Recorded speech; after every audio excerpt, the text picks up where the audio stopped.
सुनहरी रेत के दरिया का इलाका थार जिसने अपनी दूर तलक फैले रेत की टीबों के बीच देखे हैं कई पदचिन्ह संतों, साधु, योगी और सिद्ध पुरुषों के।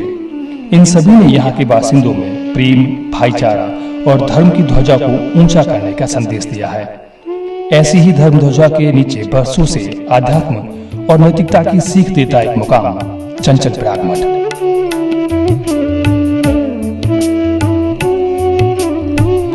पश्चिमी राजस्थान के बाड़मेर शहर में स्थित इस चंचल प्रयाग मठ की स्थापना की कहानी किसी धर्म गाथा से कम नहीं है। बाड़मेर शहर से 15 किलोमीटर दूर स्थित आटी गांव में जन्म हुआ प्रागनाथ का। बचपन में माता पिता के देहांत के बाद अपने चाचा के हाथों पले बढ़े प्रागनाथ छोटी सी उम्र में ही धर्म के प्रति अपने झुकाव को महसूस करने लगे और यही वजह रही कि अपनी माटी, अपना घर और अपना गांव छोड़कर वह आबू पर्वत के गौमुख आ गए।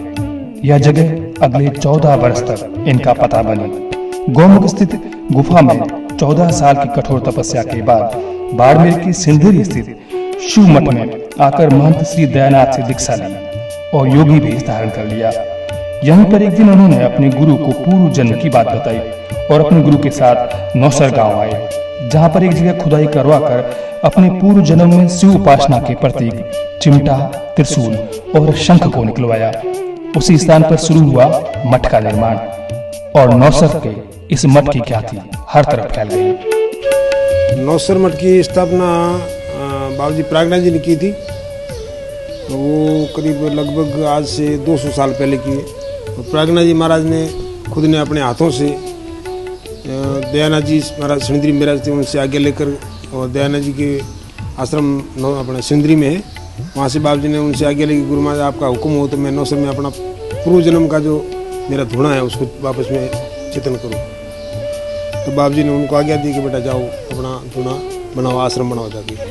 तो प्रागनाथ जी महाराज ने पूरे नौसर गांव के जितने भी मौजूद लोग थे, सभी जातियों के, मेघवाल, राजपूत, राव, यानी जो भी जाति थी, खत्री, उन सबको बुला के सबकी मौजूदगी में तालाब के पास में बोले भाई अपने चिमटे से कार लगाई कि बोले इस परिसर के अंदर मेरे आश्रम बने, इतना मेरा सामान जो पटियाँ, खंडे, चीणे, पिलर जो भी आवश्यकता होगी वो सब यहाँ निकलेगा और उसी से मेरा आश्रम बनाना है। और वो बाबू जी की उपस्थिति में सभी ने खुदाई करके वहाँ से वो निकाले सामान और उसी सामान से बाबू जी ने अपने हाथों से पास में खड़े करके वो आश्रम का निर्माण करवाया।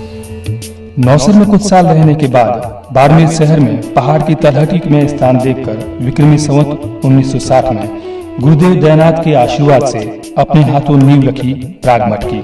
उम्र भर गरीबों की सेवा, धर्म विस्तार और सामाजिक समरसता की बात को हर किसी के मन में पहुंचाने का काम को अंजाम देने वाले श्री प्रागनाथ जी ने नौसर गांव के मठ में जीवन समाधि ले ली, जो कि आज इलाके का सबसे बड़ा आस्था स्थल है।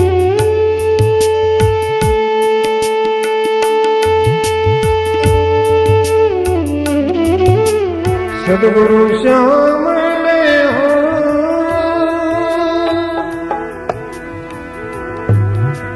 ये भाता तोड़े संत मिलिया जी।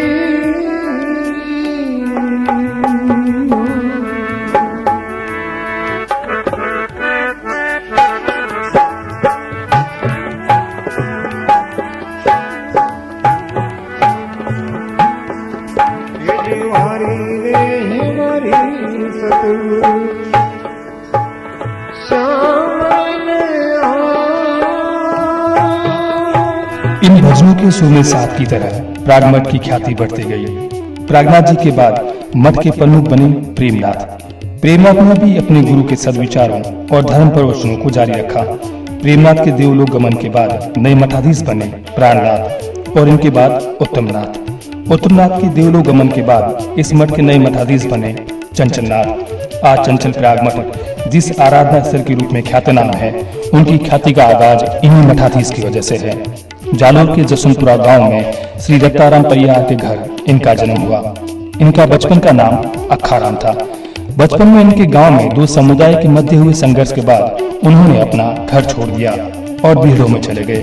वहां से आध्यात्म जगने के बाद 12 बरस आबू पर्वत में तपस्या की। अपनी उम्र की तरह इनके कदम भी चलते गए। सिंध में कई बरस तक रहने के बाद ये बाड़मेर आ गए, जहाँ पर पहले बने प्राग मठ में रहने लगे। अपने जीवन में गरीबों की सेवा और आहतों को राहत प्रदान करने के लिए कई कार्य किए। अपने पास आने वाले जरूरतमंदों को हर तरह से सेवा की इन्होंने। इस बात को ही इन्होंने अपना धर्म समझा। 19 मई 1983 को योगी चंचलनाथ परलोकवासी हो गए। अपने जीवन काल में इन्होंने भयंकर अकाल में लोगों को राहत पहुंचाने के लिए कई मर्तबा बारिश भी करवाई। इतना ही नहीं, अपने जीवन काल में किए गए कई चमत्कार आज भी हर जुबा पर नजर आते हैं। चंचलनाथ जी बाबू जी प्रेमनाथ जी के बाद में हुए प्राणनाथ जी महाराज, उनके उत्तराधिकारी महंत प्राणनाथ जी बाबू जी, वो भी भ्रमण करते। वैसे आज के टाइम में प्राग मठ की लगभग 60-62 ब्रांचें हैं। यहाँ भी हैं, गुजरात में भी हैं, जालोर में है, सिरे में है, सिंध में भी हैं, पाकिस्तान में, वो सभी मिलाकर करीब 60-62 शाखें हैं।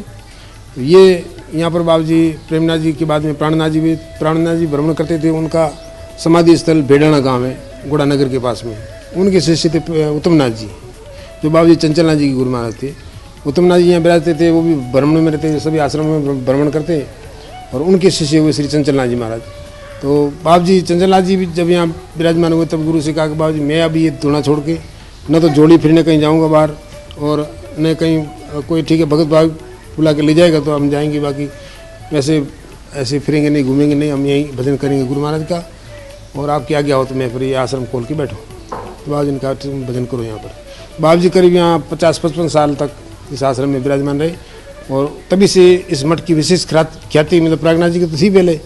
उसके बाद में कुछ समय ऐसा आया कि इस मठ में साधु कम रहते थे, बाहर चले जाते, फिर यहाँ आश्रम बंद रहता था, और आश्रम भी छोटा परिसर था। ये सामने बना हुआ प्रेमनाथ जी के हाथ से है, और इधर ये एक कमरा, एक रसोई, और ये साड़ ये प्रेम बाबू उत्तमनाथ जी बनाई थी, और प्राणनाथ बाबू ने आगे परकोटा करवाया था।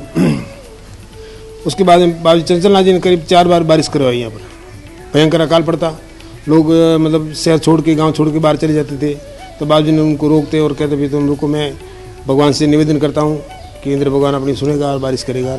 वो ऐसे आपने 4 बार बारिश करवाई, और लोगों को कह के बैठे कि भी इस दिन बरसात आएगी, तो उसी दिन बरसात आई और फुर तालाब भरे। उसके बाद में इस मठ का नाम चंचलनाथ जी के नाम से ख्याति हुआ, और फिर चंचल प्राग मठ ये नाम हमने यहाँ बाबू जी का नाम भी साथ में जुड़ा और प्रागनाथ जी नाम भी साथ में जुड़ा।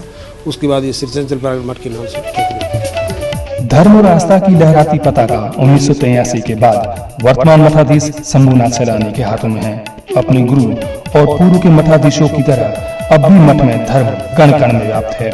मठ में मौजूद प्रेमनाथ, गरीबनाथ, पूर्णनाथ, भूलनाथ, प्रीतनाथ, अमरनाथ, शैलानाथ, बाई लक्ष्मीनाथ, मोतीनाथ और चंचलनाथ समाधि पर हर रोज सुबह शाम होने वाली आरती में इन दिव्य आत्माओं का साथ हर भक्त को नजर आता है।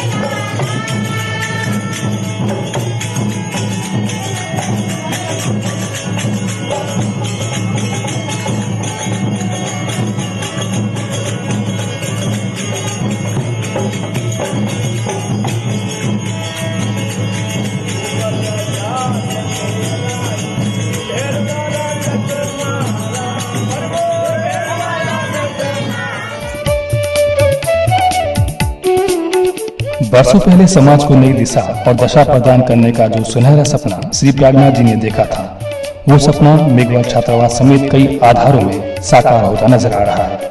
आज मेघवाल समाज के सैकड़ों बच्चे तालीम लेकर अपने करियर को नए पंख देते नजर आ रहे हैं।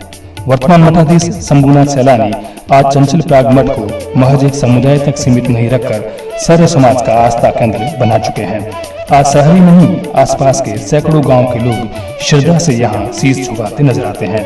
बाड़मेर के छोटे से गांव आटी से शुरू हुई धर्म गाथा आज भी जारी है, और लोगों के मन में इस स्थल के प्रति नजर आ रही आस्था से ये बात भी साफ नजर आ रही है कि मानव और धर्म के रहने तक जारी रहेगी यह धर्म गाथा। चंचल प्राग मठ की धर्म गाथा।